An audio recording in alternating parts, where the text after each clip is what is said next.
Starting to look like it's mad lonely in here.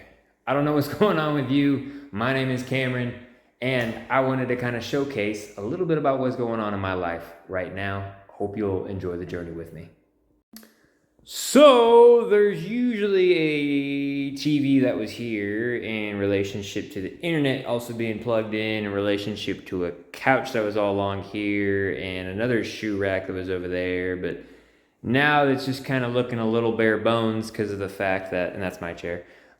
So now that the ex has moved out, I wanted to go over some things that I can be a little bit more vocal and loud about in relationship to what was going on. And yes, these are my nice little work clothes, my work duds. But I really wanted to just kind of also talk about the music, talk about what's been going on in my life, talk about the $1,600 ring I'm trying to sell, and a bunch of other fun things. Something like that. So, got that hooked up. Gonna get internet restored now that got something going on.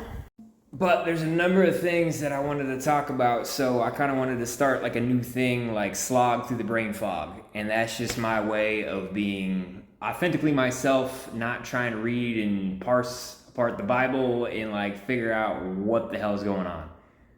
I'm gonna be honest, even on my new track that I was just like sneaking a little bit of that in there, and I'm trying to apply the pressure to, maybe get it out just a little bit quicker, but I ended up, I've always been frustrated, honestly, like speaking to the Christianese. I've always been frustrated in the Bible when it's just very like, pluck your eye out if it causes you to sin and chop your hand off. And it's like, you don't see Christians walking around with like a missing eyeball or like missing hands and just like this whole die to yourself and carry your cross. And it just is incredibly grotesque, morbid, very macabre. It's a bit over the top. I think the point was to get you to think. I think that's what Christ and all the other biblical writers and scholars were trying to like get you to pontificate and ruminate, meditate on. But it's like, bro, that is such a hard thing to do. So speaking to such, my new track, I opened with realize that I might be facing suicidal ideation due to the fact of the lack of my creation. Ingratitude keeps me rat racing, chasing that sensation of elation. And I go on and it just kind of kicks off. But the whole point behind that is that it's like, man, I'm not creating something and I feel like I'm not alive. I feel like the Bible is always trying to tell me I gotta die to myself, but I already feel dead on the inside. And it's like, how do I get that newness of life? So if you know the Bible verse, big hint, that's what the track's about. It's about wrestling for that newness of life. So that's what I wanted to talk about a little bit, because obviously with having nobody present in the place at all to come home to and not even having a cat, that's a trip. That's just, it feels weird. It's already like, it's the first day of it. She just moved out this morning and there was a cat scratching post over there. There was a deep freezer over there. There was a couch all along here, giant L thing. And obviously I was talking about like TV and whatnot, and that's why I'm setting up the internet. It's all gonna be name now, I guess, and tackle that. And it's like, oh man, you weren't tackling that yourself. Well, we were splitting it, and I live in an area where they're doing the water hike rate for forever and a half. It just seems like, yeah, we didn't prepare for any of the Californians to invade, and as a result, we didn't plan from the 1980s.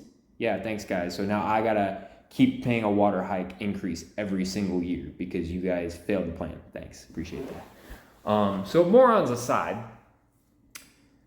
I thought that element of chopping off part of, your body, of dying to self, carrying your cross, and all these other Bible verses that are in there, like just they seem suicidal. They seem masochistic. They don't seem normal. Like, they seem bizarre. That's how it's feeling for not having my fiance anymore. And people are like, dude, like, who cares? On to bigger and better, right? And it's that bittersweet element. It really is.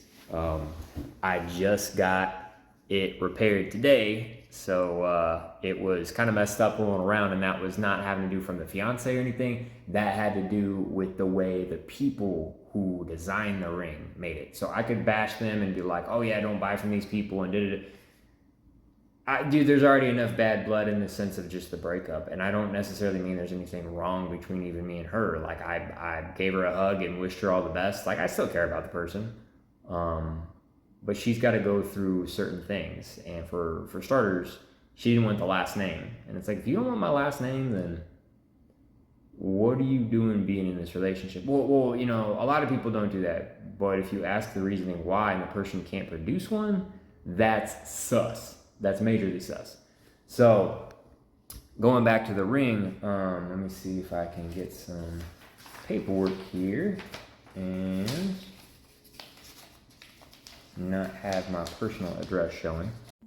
So these are the damages, paying $422 to get that freaking ring all taken care of. And this is what it looks like now. The prongs itself were damaged in the sense that they were all messed up. So they had to add gold to it and create an entire new neck to the ring, if you will. And so it now has that on there, and it's like, okay, like, appreciate the work done. I think it's quality and it looks good. I have a price tag of like $1,600-$1,800. I'm hoping that it sells. I mean, I don't know. And I'm just putting that out there. Like, if I could sell it for more, awesome.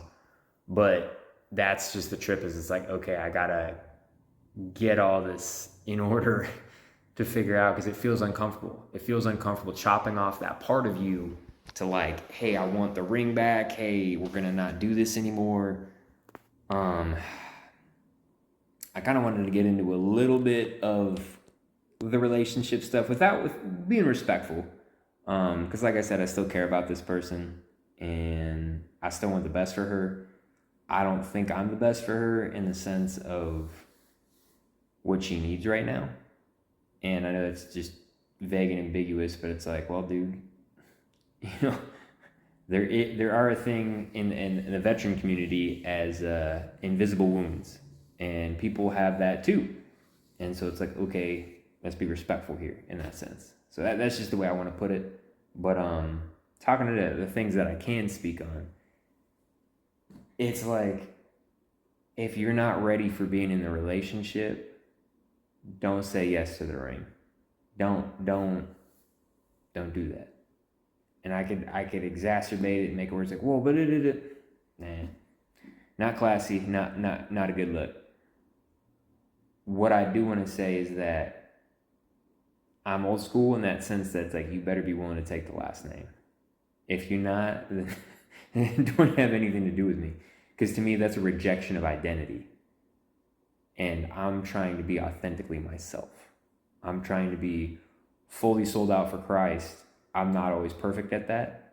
No, I question his grace and his goodness and his kindness all the time. And that's something I'm trying to work on. But that's the point of being a Christian. You're not admitted because you're perfect. You're admitted because you just said, hey, would you be my God?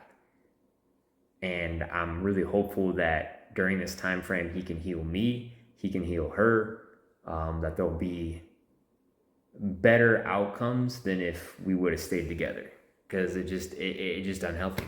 I wasn't putting in the time. I wasn't being a provider in some regards. One of the things that just really did it in for me in terms of the relationship was this element of, I'll give this amount of effort, but I won't go all the way. For me, it's like, if you don't want the last name, don't say yes. Don't do that. I think that there's a difference between women that want to keep their last name because they're the last person in their family. That's one thing. It's another thing entirely to be like, hey, I just want to keep my last name and have no reason at all. For me, that's a deal breaker. And it's like, well, dude, shouldn't you have discussed that, beforehand? And there were a lot of things that we discussed beforehand. She never even wanted to be married again. She said, nah, no marriage. Like, that was initially how she approached the subject. So it's like, okay, well, if I can change your mind on that, like maybe we can change your mind on some other things. I had to change her mind on Christianity. I baptized that girl. And it's like, cool, or I baptized that woman, I guess I should say. I'm trying to get away from using the term girl because it just, I hate that our culture does that. And honestly, after you watch a Sean Ryan, Tim Tebow interview about a lot of the nonsense going on, you're like, yeah, that's really messed up. So for those that know, you know.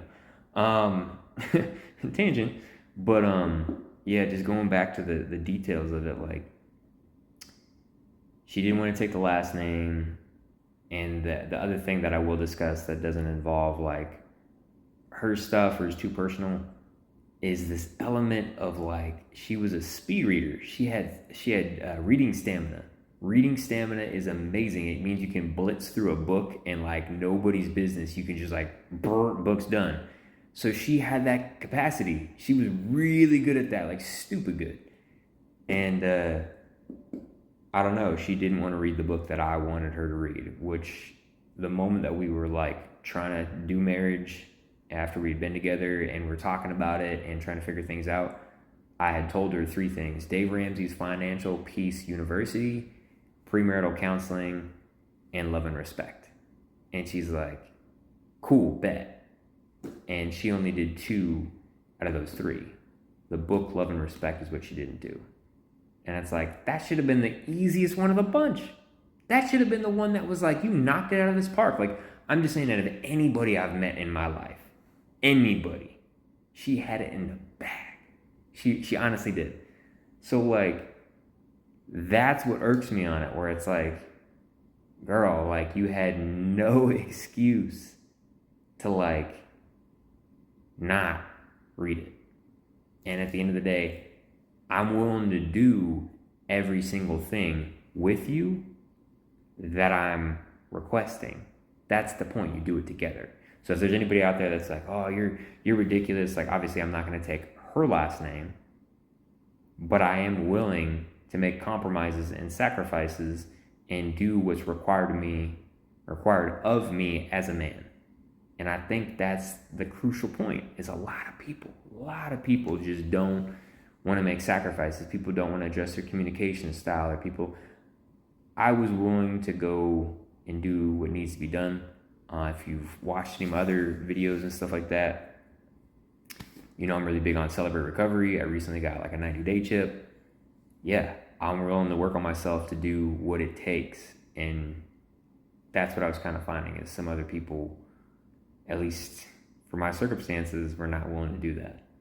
And it's like, okay, I didn't say you exactly had to do Celebrate Recovery, but you do got to work on yourself. You do got to bring your best to the table. And I don't know, anything less is less than desirable, personally. Funny enough, getting to the music, the words that I had for intrinsic were meant for her, or so I thought. Now, God being infinitely wise and always able to take the circumstance and spin it another way, asked me through the Holy Spirit, I felt like, hey, weren't these lines penned like 10 years ago, and weren't they for someone else? So looking at the circumstances, kind of like, yeah, they were. Now, I'm going to make a track. It's going to start with IN, and it's going to go two ways. The one's going to be a breakup track, and then one's going to be a hopefully another God-honoring appreciation, kind of a nice little spiritual successor. But even that has a fork in of itself going off into two different songs. So long and short of what I'm saying, there's ideas cooking. There's things going on up there. But it's been quite the spiritual test to throw myself out there in the financial endeavor of trying to take this all on. And so I think I've come up with a couple different ways I might be able to help float this financially a little bit better, this venture that I'm going on.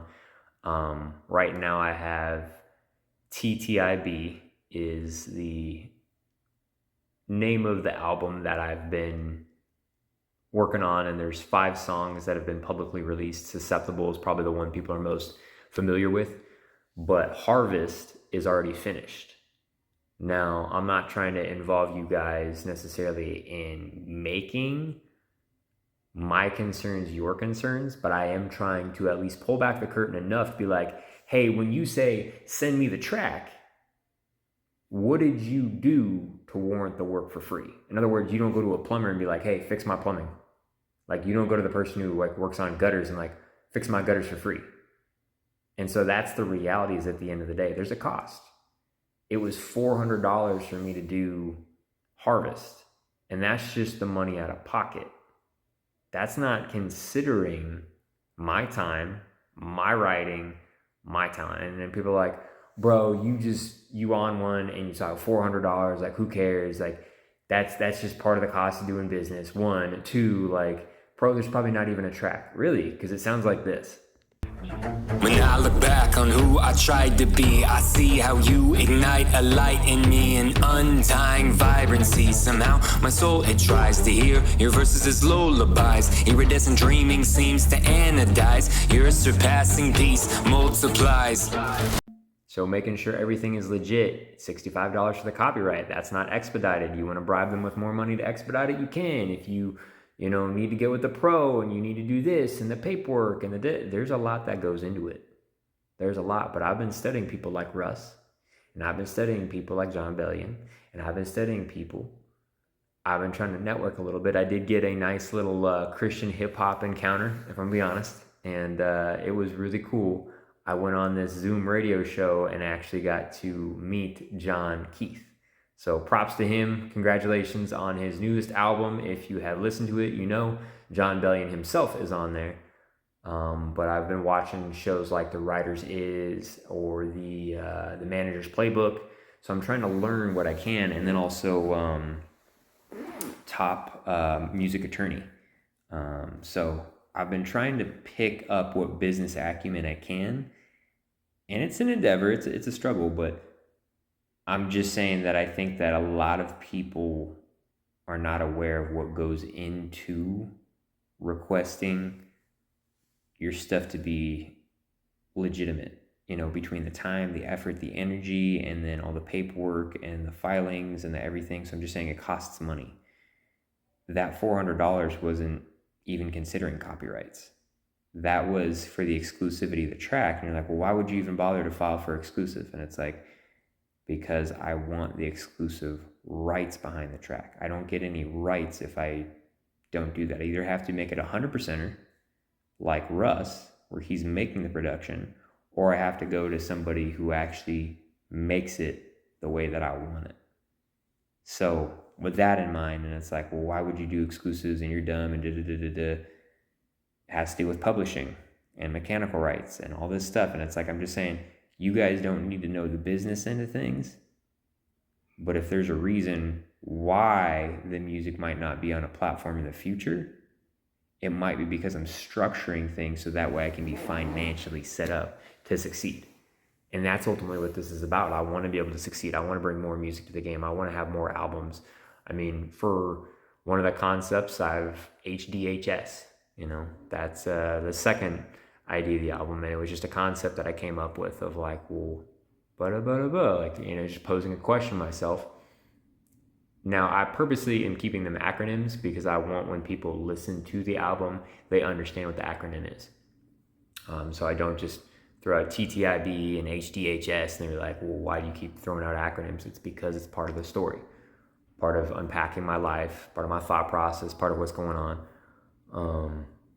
I hope that makes a little bit more sense. I'm going to try to see if I can sell this ring, see if I can salvage some of what's going on here. If anybody knows of any good platforms that aren't going to rip you off like eBay, let me know. I'm going to try to throw it up on OfferUp. But that was basically the gist of everything that I wanted to talk about. I miss my cat dearly. I don't know if I necessarily miss the woman, and that's just because of the fact that I knew in my heart of hearts it wasn't right for her. It wasn't right for me. So I'm hoping I find the right woman out there at some point. I know I look dead tired, so if this doesn't age well and they're like, wow, he looks like he's sick, it's like, yeah, I'm tired. Haven't got the perfect sleep that I would like personally, but Maybe one day it's possible with the right person. Anywho, God bless. I hope all is well on your front. Thank you for your time, your attention, and if you are willing to support me, keep an eye out for future videos. There may or may not be little announcements come trickling down that help kind of both ends of things, promoting the music, but then also that financial aspect. If you don't care and you're like, oh, bro, it's all about the money, it's like, hey, man, like I said before, you can't go to anybody else and request their stuff for free. But in music, the music land, everybody has their hand out. Oh, yeah, send me the link. Oh, yeah, send me the track. Let's be real. Let's be honest with ourselves. That's not the way the real world works. Let's maybe shape up, grow up a little bit and say, as the good book says, the laborer is due his wages. That being said, peace out.